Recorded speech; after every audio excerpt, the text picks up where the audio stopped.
You know, it's incredible what a 2,500-year-old text can teach us about leadership and influence. Seriously, more than you might think.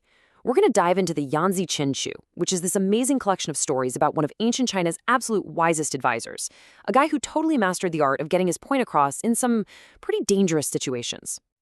Okay, imagine this. Your boss is about to fire someone over a really tiny mistake. Now kick it up a notch. Imagine your boss is a king, and instead of firing them, he's about to have them executed. If you argue with him, you might be next. So what do? And this isn't just some thought experiment. It's the exact high-stakes problem our hero had to solve. So to get how we pulled this off, we've got to travel back in time, way back to ancient China's spring and autumn period.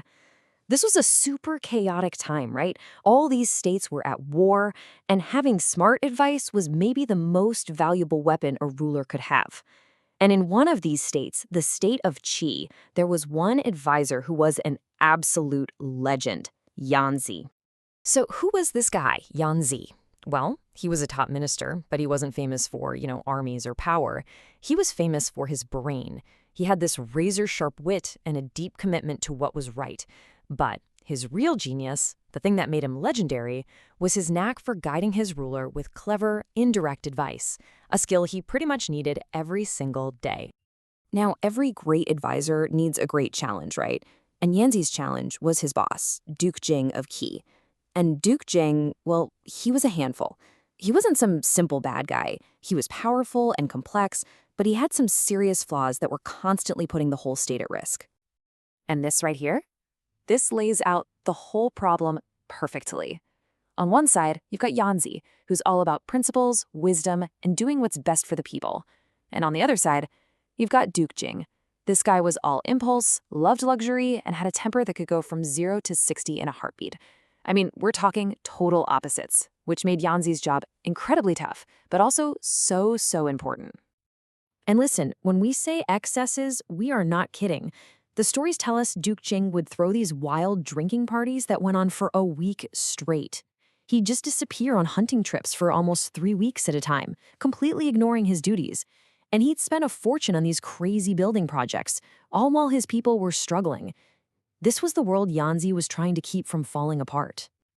So the big question is, how did he do it? How on earth did Yanzi manage a boss like this without, losing his own head? Well, the answer is just pure genius, and it all comes down to one incredible story. This is a masterclass in the art of persuasion.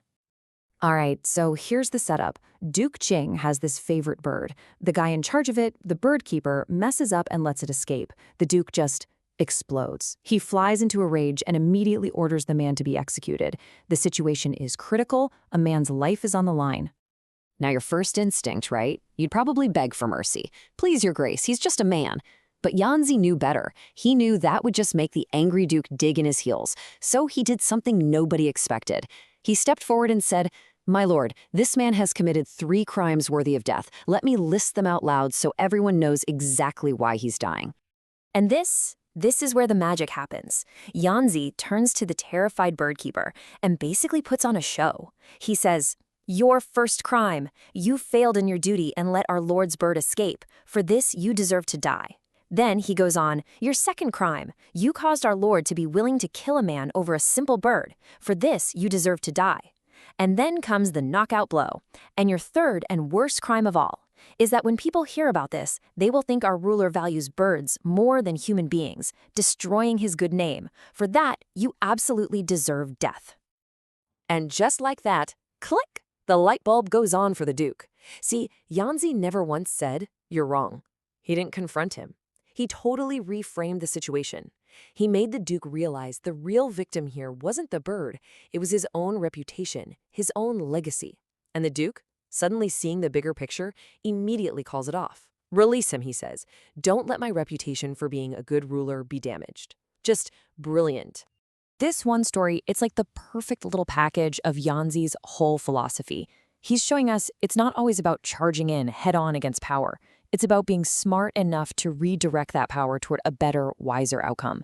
It proves that real influence comes from understanding people, not just from winning an argument. So, if we boil all this down, what are the big takeaways from Yanzi's playbook? First, For any leader, your reputation for being fair and good is everything. Second, justice has to fit the crime. And third, sometimes the smartest way to change someone's mind isn't to fight them, but to guide them.